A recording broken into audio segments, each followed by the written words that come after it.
Hey folks, Todd here with Great Escape Farms. This is a quick midwinter update on the homestead here. I'm going to show you some of the things that I've been doing and why I haven't been posting for a while. I have a lot of video footage, I just haven't been able to make time to edit it. So one of the projects I've been working on here is solar, and the actual setup here, you can see that's off at an angle. How I am set up vertically here is going to change. I'm trying to get the angle down right, so this is just kind of a temporary hookup here, but it is actually operational and in use.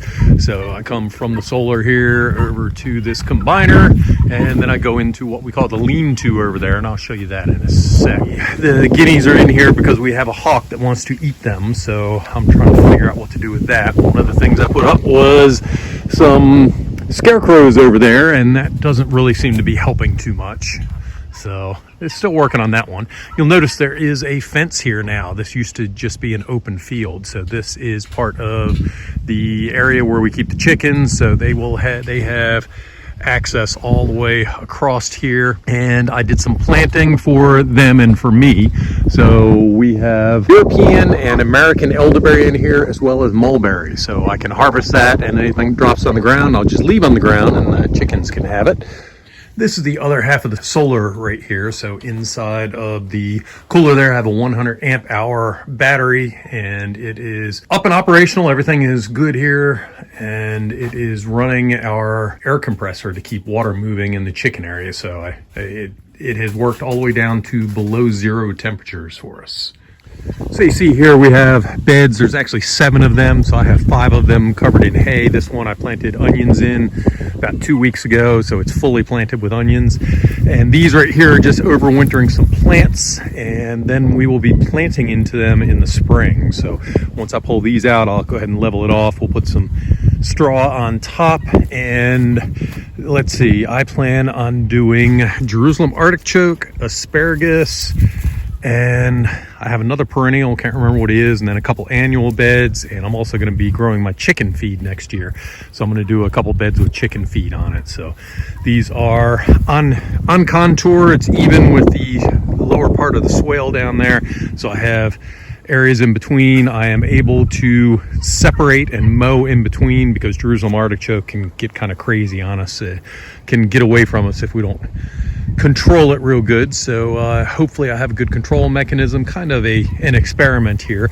I plan on adding another row up here of the same thing, and up here I'll put some cane fruit. So I have those of you that have seen the YouTube videos or actually been on tours out here actually physically on the farm, you may recall that we had, I think, yeah, it was 4 strands of barbed wire across here. And that was part of my deer deterrent before I had a deer fence up to keep deer from going into this particular bed right here. So barbed wire was not the best thing to be hanging grapes on and stuff when you're going in and picking them. So I removed all the barbed wire, and I actually put up high tensile wire, just a single strand up here that I have the grapevines tied onto going around. So that helps a lot. And I'm also redoing the sheet mulch garden here. I'm adding additional compost and stuff in here. I moved the arches, so just trying to neaten everything up in here. This is my perennial sheet mulch garden. So if you've been following along on my swales, I have a multi-year project here of installing a swale across the entire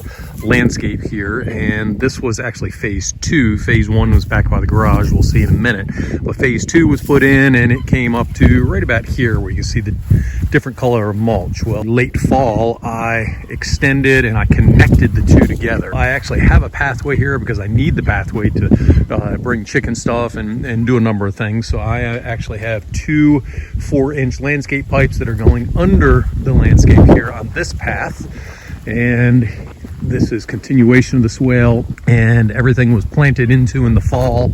So far everything's looking good. I have honeyberry and stuff that's starting to leaf out, and I as near as I can tell, I didn't lose anything.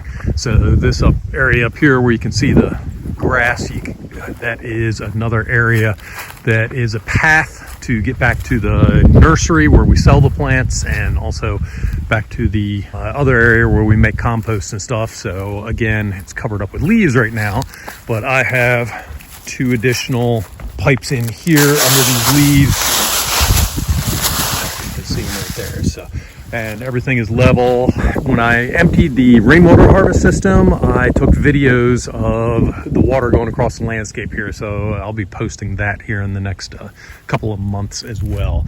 One of the other things I had a septic backup here, and I had a device to clean out the pipes and all, but it was only 50 foot long, which got me to up right about here, and it's in this general area where it's messed up. So I installed two different cleanouts here, and I noticed that I had a big mound here. Well, it's since settled, so I'm going to go ahead and cut this down later, but so I have two cleanouts here so that if I have a problem, and so far it's been a recurring problem where things back up in this area, it'll be easier to clean out and I don't spend days doing it.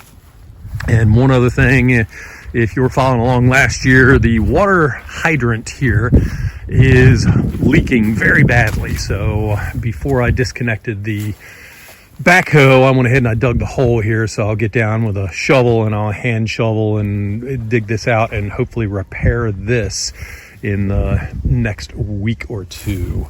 And then over here in the fall, we did a video on it last year, so we didn't do another one, but we have our garlic growing and it is coming up very nicely. So everything looks good here. Nursery, I have all the leaves just kind of blown up on top of the plants back there against the back fence. So help everything winterize, and over winter, I'll be cleaning all that up in the next week or two.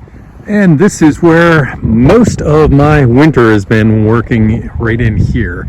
So this was just an overgrown mess of almost like a small forest, or very, very woody, with vines and small scrub trees and a lot of pine trees that were just breaking and dying. So I've been taking and getting everything out of here. I have probably another couple of weeks worth of work just to get the remaining pines and stuff out. I'm going to leave the harder wood trees here and a couple of the other trees, but I'm getting most of it out, and this will be our PawPaw orchard here. So it shouldn't interfere with the lines up there. The PawPaw trees stay relatively low. I can keep them low in the area of the power lines here. And the final thing I've been doing is, actually this used to be my office, so I moved the furniture and stuff that was in here.